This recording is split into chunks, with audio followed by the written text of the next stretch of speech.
안녕하세요. 초등 학부모 대표 채널 엄빠TV의 짜잔쌤입니다. 제가 독서, 문해력, 학부모 교육 특강을 진행하다 보면 가장 많이 받는 질문, 어떻게 보면 강연에서 핵심되는 내용이기도 합니다. 어떤 내용들을 질문하시냐면, 강사님, 스마트폰이요. 어떻게 해야 될지 모르겠어요. 스마트폰이 제일 큰 적이에요. 라고 얘기하십니다. 맞아요. 독서 교육 강연이든 문해력 특강이든 이 스마트폰을 다루지 않는다면 사실은 안 꼽는 찐빵인 거죠. 그 내용이 제일 중요한 겁니다. 왜? 아이들이 책을 보지 않는 가장 큰 이유가 뭐예요?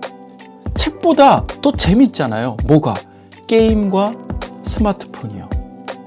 설문조사를 했는데요. 남자아이들과 여자아이들 중에 누가 더 스마트폰 사용 시간이 더 높을까요? 남자아이들이요? 남자아이들도 많은데 근소한 차이로 여자아이들이 더 많아요. 자, 남자아이들은요, 방과 후에 보면 열의 9은 뭐 하고 있어요? 맞아요. 게임하고 있죠.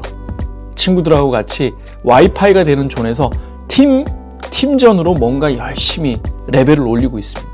계급을 올리고 있어요. 끝날 때쯤 되면 누구한테 전화가 오죠? 띠링띠링 엄마한테 전화가 옵니다. 그러면 게임하다가 위에 탁 거절. 그죠?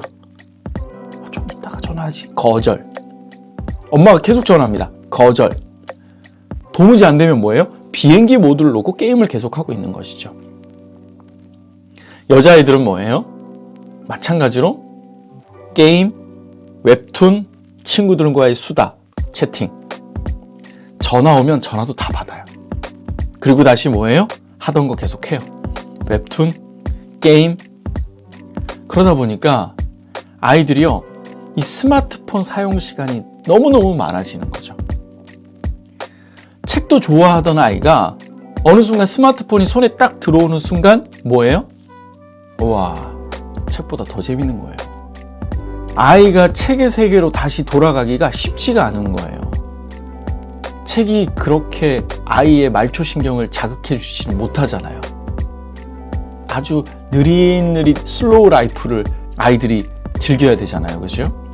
자, 그렇다면 어떻게 이 스마트폰 지도를 할 것인가? 자, 첫 번째는요, 일단 최대한 늦게 아이들에게 스마트폰을 손에 쥐어주는 게 제일 중요합니다. 초등학교 1학년 너무 빨라요. 강사님, 저희 아이 안전하게 잘 있는지 확인해야 될 거 아니에요. 그렇다면 통화와 메시지 기능만 되는 키즈폰을 손에 쥐어주는 게 맞아요. 필요해요. 요즘 아이의 안전을 위해서도 필요해요. 하지만 불필요한 기능까지 아이에게 손에 쥐어줄 필요는 없다라는 거죠. 그래서 뭐예요? 키즈폰. 키즈폰을 3학년, 4학년까지 씁니다. 엄마, 아빠, 우리 반에서 키즈폰 쓰는 사람 나밖에 없는 거 알아? 투지폰 쓰는 사람 나밖에 없어. 애들이 뭐라는 줄 알아? 박물관에 갖다 주래. 야, 이런 것도 있어 하면서 신기해 한단 말이야. 나도 최신폰 갖고 싶어. 아이가 원하는 것을 다 사줄 수는 없어요. 그리고 부모가 아이와 뭔가를 진행을 할 때 절대 양보할 수 없는 부모의 영역이라는 게 존재를 하는 거죠. 부모가 허용할 수 있는 영역이 있고 절대 양보할 수 없는 영역이 있는데 이 부분에서는 단호했으면 좋겠어요. 애플의 창업자, 그리고 MS 소프트사의 창업자 모두 자녀에게 뭐라고 얘기하죠? 대학에 들어가기 전까지 절대 스마트폰을 손에 쥐어주지 않았으면 좋겠다 라고 얘기하지 않습니까? 어떻게 보면 스마트폰을 만든 장본인들인데 그들의 자녀와 그들의 조카에게는 절대 스마트폰을 대학 들어가기 전까지는, 성인이 되기 전까지는 쥐어주지 말라고 얘기를 하는 거죠. 과학적으로도 증명이 되어 있어요. 뇌가 어떻게 된다고요? 팝콘 뇌가 된다고 하잖아요. 무슨 말이냐? 계속해서 아이들이 즉각적으로 영상, 게임, 뭔가를 눌렀을 때 즉각적으로 뭔가 변하지 않으면 아이들이 흥미를 못 느끼는 뇌로 변해버린다는 거죠. 그래서 교과서에서 천천히 글을 읽고 글을 이해하는 거에 대한 뇌가 아닌 것이 되는 거죠. 점점 멀어지는 거예요. 버튼 하나 누르면 빵, 버튼 하나 누르면 차차착 뭔가 변하는 그러한 세계에 있다가 교과서는 너무 지루하고 고루한 것이죠. 아예 안 맞는 것이죠. 팝콘 뇌로 이미 만들어져 버리는 것이죠. 최대한 늦게 말이죠. 한 초등학교 아이가요, 한 5학년, 6학년 그게 가장 큰 고비인 것 같아요. 부모가 너무 단호해요. 친구들이 하니까 부러워해요. 그래서 끝나면 친구들 하는 거에서 껴가지고 한 번씩 해요. 도무지 아이가 우울해하고 슬퍼하니까 부모가 그제서야 아이한테 이야기를 합니다. 마지막으로 너가 수학 문제집 여기까지 끝내면, 또는 독서 여기까지 독서를 하고 나면, 뭐 어떤 책 시리즈가 있겠죠. 전집 요걸 마치고 나면 너가 원하는 스마트폰을 사줄 수 있도록 해줄게. 단 뭘 작성한다고요? 스마트폰 사용 약속, 이 내용을 정하는 것이죠. 그 안에는 뭐가 있냐? 가장 대표적인 것이 뭡니까? 7시 30분, 8시 이후에는 스마트폰을 사용하지 않고 스마트폰은 항상 거실에 둔다. 스마트폰으로 불필요한 채팅은 하지 않는다.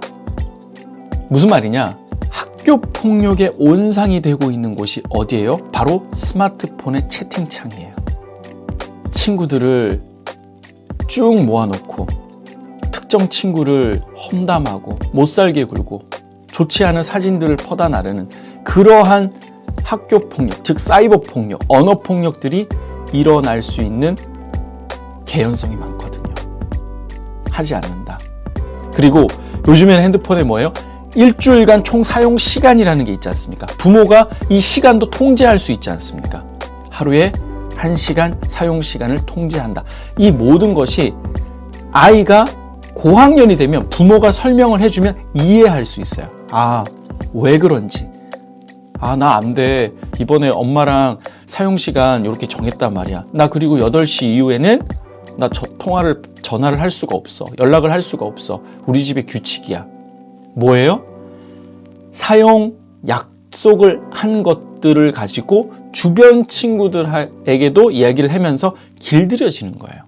주변 친구들이 그러죠. 얘는 저녁 8시 이후에는 연락이 안 돼. 통화가 안 돼. 그리고 그룹 채팅방을 만들지 말라고 했어.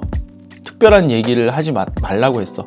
얘네 엄마 아빠가 엄격하게 그거 하지 말라고 하셨거든. 뭐예요? 주변 친구들도 이 친구에 대한 스마트폰 사용에 길들여지는 거죠. 그러한 원칙 없이 주는 건 옳지 않은 거예요. 그렇기 때문에 고학년 때, 그래도 초등학교 6학년, 가장 좋으면 중학교 때 이러한 설명을 하면서, 그리고 이 약속을 이행하지 못했을 때는 사용 시간에 제한을 둔다거나, 이 부분은 조금은 엄격하게, 단호하게 지도할 필요가 있다고 생각이 듭니다. 스마트폰에 대한 부분들이 아이가 학년이 올라갈수록 자기 스스로 통제할 수 있는 능력도 커져가는 겁니다. 저학년 때는요, 브레이크가 없어요. 그냥 내가 하고 싶은 대로 하는 거예요. 뇌적으로 보면 동물의 뇌가 너무나도 많이 작용하고 있어요. 내가 하고 싶은 거 본능적으로 감정의 뇌가 이성의 뇌를 지배하고 있나 봐요. 하고 싶다고 하면서 소리 지르는 아이들이 있고요. 빨리빨리 뭐가 되지 않으면 흥분하는 아이들이 있어요. 자기 통제력이 어느 정도, 절제력이 어느 정도, 인내심이 어느 정도, 학년이 올라가면서 큰 아이들이 되었을 때, 그때 스마트폰을 규정대로, 정해진 원칙대로 사용할 수 있게끔 해준다면 그나마 스마트폰 때문에 아이의 학업, 독서력, 문해력, 좋은 습관들을 가지는데 조금은 덜 방해받을 것 같습니다. 조금이나마 도움이 되셨으면 좋겠습니다. 엄파TV의 짜잔쌤이었습니다.